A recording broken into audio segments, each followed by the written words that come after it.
Welcome. In this video, I'm going to share with you a stretch series that I've been sharing with clients and that I've been relying on for myself for well over 20 years. And this is why I call it the Classic Stretch series. But before we get into the meat of the video, I'm going to share with you 3 key awarenesses to carry as you move through this sequence. All of these awarenesses are to be held in the interest of getting the most expression or the most depth that you can out of each stretch. The first key awareness is what I call tensioning the stretch. I'm going to cue you in each stretch to find the proper alignment, but I'm also going to cue you to engage certain muscles. When you do so, you will feel more depth in that stretch. The second key awareness is breath. A lot of the time we're cued to breathe through our belly, but in the interest of this sequence, I'd like you to instead think about trying to direct your breath into the side of your body, at your ribs, and the back of your body, between your shoulder blades. Again, this is in the interest of getting the most depth or expression that you can out of each stretch. The final awareness is just simply challenging the stretch. You're going to notice after 1 or 2 breaths, maybe a few more, that there's more space in that given stretch for you to go further. Do so. This is how we progress in our flexibility and our mobility, is by challenging the edges of our range of motion. So without further ado, let's move on to the classic stretch series. Enjoy.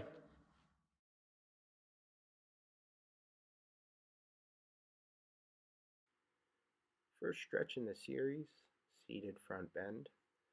Now, there's a lot of grip options that are available to you for this stretch, but to give you some guidance, you want to take the grip option that is most challenging to your range of motion, but also one that allows you to stay connected to alignment while you're in the stretch. Also, we want to start thinking of stretching as more of an active pursuit, less of a passive one. And what I mean by that is it doesn't look like there's a lot happening in this video. I'm not moving a whole lot, but there's actually a lot going on that you can't see, and it's all being driven by the breath. So when I'm in this stretch, when I'm taking an inhale, I'm forcing that air into the side of my body and the back of my body between my shoulder blades. And while I'm inhaling, I'm actively reaching my heel bones away from my hips away from heel bones. I'm spreading my toes. I'm actively pulling my kneecaps onto the legs. Simultaneously, I'm actively reaching my head away from my hips and my hips away from my head, and I'm moving my shoulder blades down the back, all on one in breath. On the out breath, I'm connecting to my intrinsic core muscles, and I'm committing a little bit more to the stretch. All of this is happening with each breath through the entirety of the stretch. All right, let's take a little time to focus on each side individually here, the difference being the feet are split shoulder width apart. You're going to notice there's a real tendency to want to shift your weight while in this stretch or overcompensate to one side. Here are 4 points of awareness to help keep you even. First, the feet. You want both feet behaving roughly the same way and the soles of the feet to be flush to one another. Second, the knees. You want the kneecaps to be drawn onto the legs and also even to one another. Third, the sitting bones. You might notice that you're shifting more weight into one sitting bone than the other. Try to keep it 50-50. And then last, the shoulders. Try to keep the shoulders moving down the back, away from the ears evenly. The breath is the same way as prior. As we inhale, we're moving breath into the middle back and the side of the body, while simultaneously elongating our legs and our spine intrinsically. On the exhale, we're connecting to the core, and we're challenging the stretch just a little bit more. All right, so next stretch in the series is the classic butterfly stretch.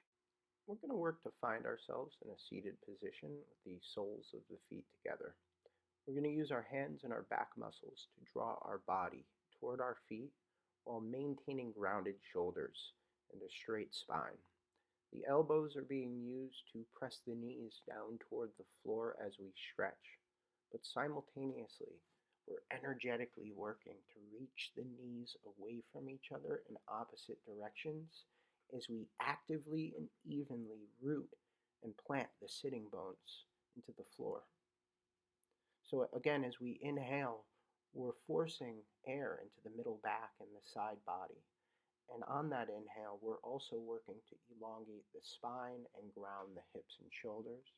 As we exhale, we're connecting to the deep core and challenging that butterfly stretch a little bit more. Stretch 3 in our classic stretch series is spiral stretch. If the footprint of this stretch is a little too aggressive for you, you can always place that back leg out to the side for comfort. For anyone who's never been in this stretch and is first experiencing it, what you're going to notice right off the bat is that back leg hip is going to want to lift higher than the front leg hip. This is why the primary focal point for anyone who's performing spiral is to evenly root and ground both of your sitting bones onto the floor. Even if your body can't do this, with consistent, mindful effort and time, it will.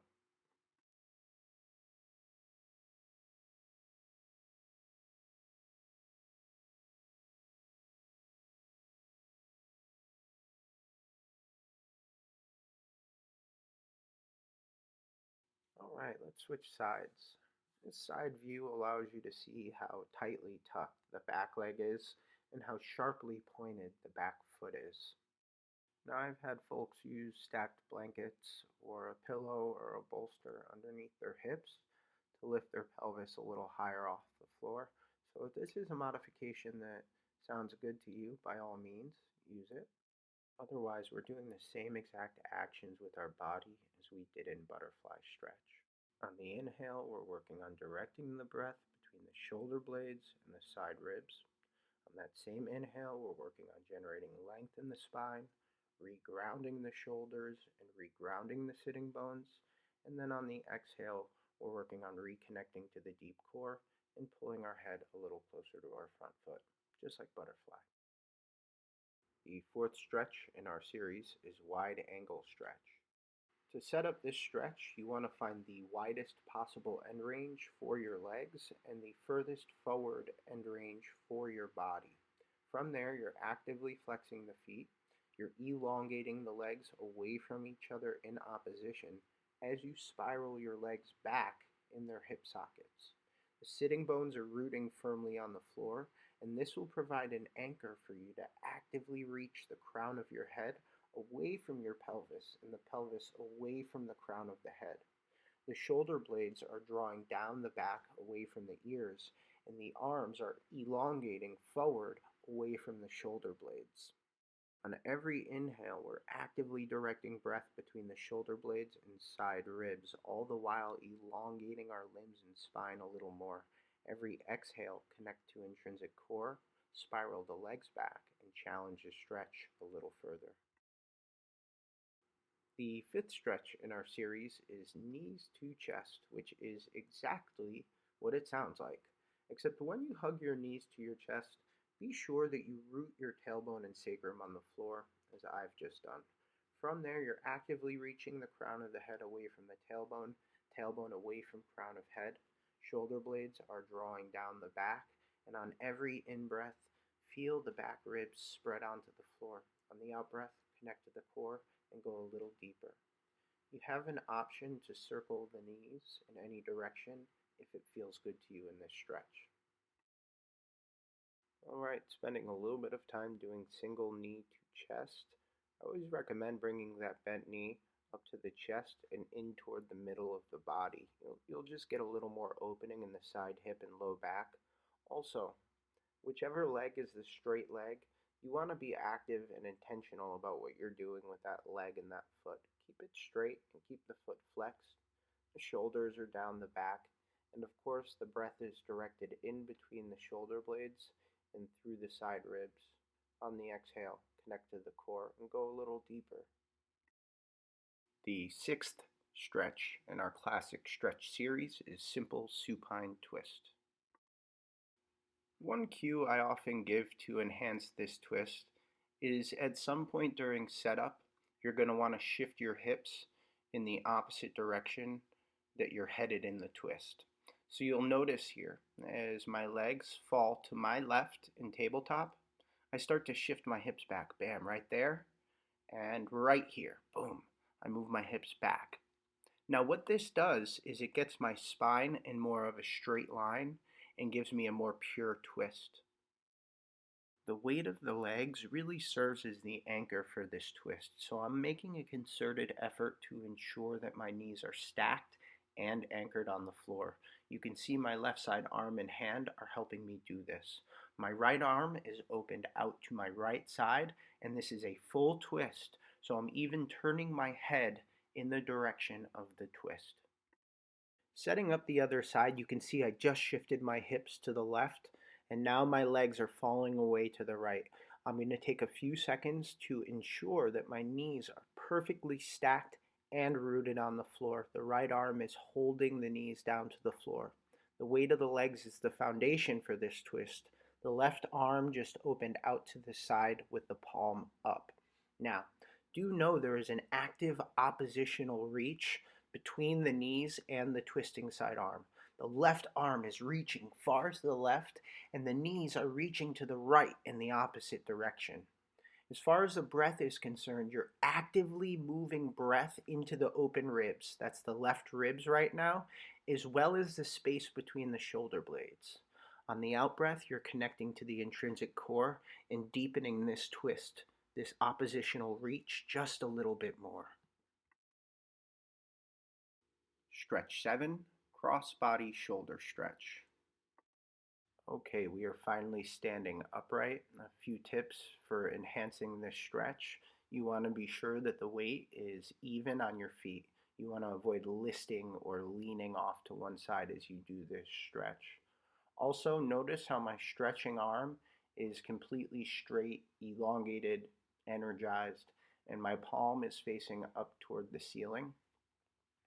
Another thing that you might notice is that my supporting arm is behind my stretching arm elbow.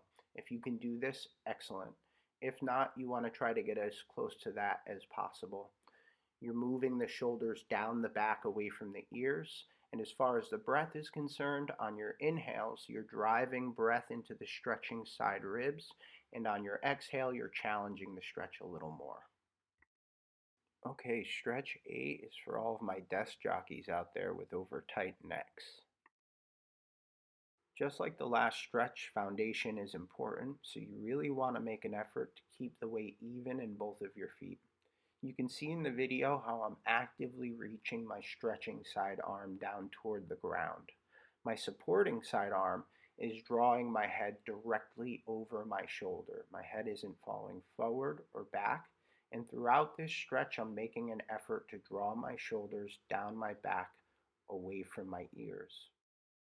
As I set up this second side, we have an opportunity to see how I'm actively elongating the stretching side arm and drawing my head directly over my shoulder. The breath for this stretch is really enhancing. So when you take in breaths, make an effort to direct the breath into the upper chest and upper back on the stretching side. On out breaths, make an effort to elongate your stretching side arm a little more. The ninth and final stretch in our series, DOORFRAME chest stretch. To perform this stretch, we're simply taking a hold of a door below shoulder height with our stretching side hand and working to turn our body away from our stretching side hand. A couple of key points to really getting the most you can out of this stretch. Work to keep your feet parallel and evenly weighted. You want to have some structure in both of your legs. We want the abdominals engaging, the shoulders drawing down the back away from the ears, and you want some of that straight line energy in your stretching arm. Just like with all of the stretches, the breath is a major key player here. So when you're inhaling, make a conscious effort to drive the breath into the part of the chest where you feel the stretch, as well as the upper back and side ribs. And on the exhale, you're working to twist into the stretch just a little bit deeper.